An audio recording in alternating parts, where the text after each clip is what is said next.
Hello world, it's Austin. Let's talk about being transgender and Christian.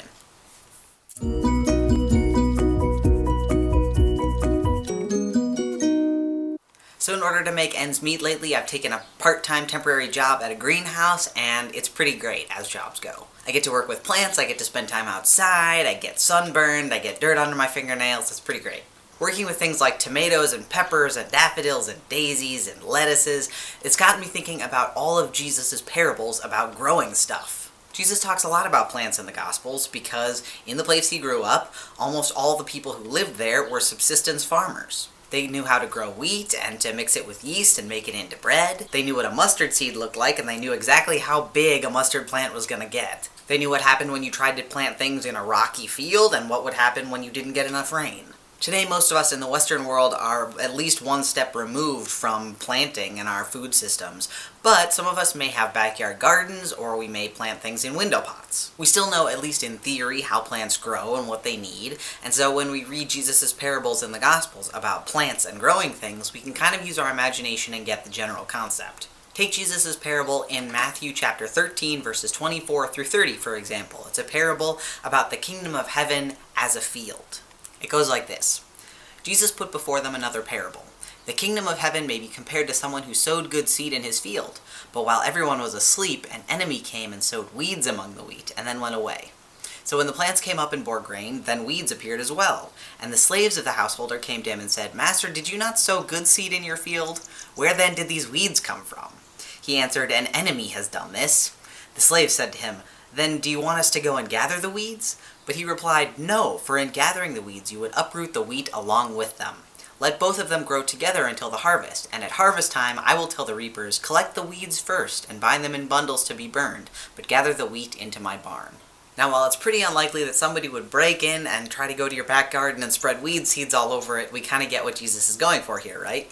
And if you've ever gone on vacation and come back to find your lettuce patch full of grass and dandelions, you know how hard it is to pull out the stuff you don't want without accidentally pulling up the stuff that you do want. So in this parable, Jesus is saying the kingdom of God is like a field with both wheat and weeds in it.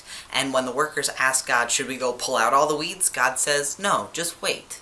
All that separation is going to be taken care of at harvest time. Over the last couple of weeks, the United Methodist Church has been meeting at their General Conference. One of the things they talked about is whether or not they should change their book of discipline, which right now says that no LGBT person can be ordained and no same-sex marriages can be performed in the church. During the conference, the Reverend Amy DeLong spoke, and she made a really great comparison with this parable. She said that in attempting to basically legislate the LGBTQ people out of the UMC itself was attempting to weed the kingdom of God. Setting aside for a second the fact that weeding is not our job in the parable or now, she also points out that LGBTQ people in the United Methodist Church are not weeds, they're wheat. Now let's think about this for a second. How do we tell the difference between a good plant and a weed? Well, flowers are pretty and weeds are ugly, right? Well, wait, what about dandelions and violets, which spread like crazy, but are actually really pretty? Okay, well then maybe good plants are edible and bad plants aren't. But what about things like clover and plantain, which you can actually eat? Maybe a good plant is something that stays where you put it, and a weed is something that spreads. But what about strawberries and mint, which are both very invasive? Essentially, a weed is any plant that grows where we don't want it to.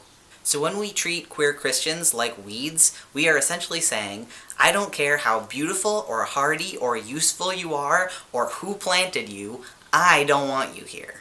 But what it comes down to, for us and for the field in Jesus' parable, is that we don't get to decide what's wheat and what's weeds. We don't even get to be the ones to do the weeding.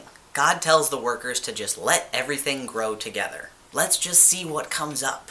So, the next time you get an urge to call another Christian out and say, hey, you're a weed, you're not supposed to be here, remember, first of all, that they might actually be wheat, and two, that weeding is not your job.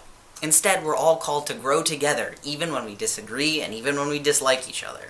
In the end, no matter what a denominational statement says, and no matter what you hear from politicians on TV, and no matter what you read in the comments section, humans don't get to decide who's in and who's out of God's kingdom. And if we're honest with ourselves, that's actually pretty good news for all of us, because we all have a tendency to act like greedy, pushy weeds sometimes. So, let's concentrate on learning how to grow together and let God handle the harvest, okay?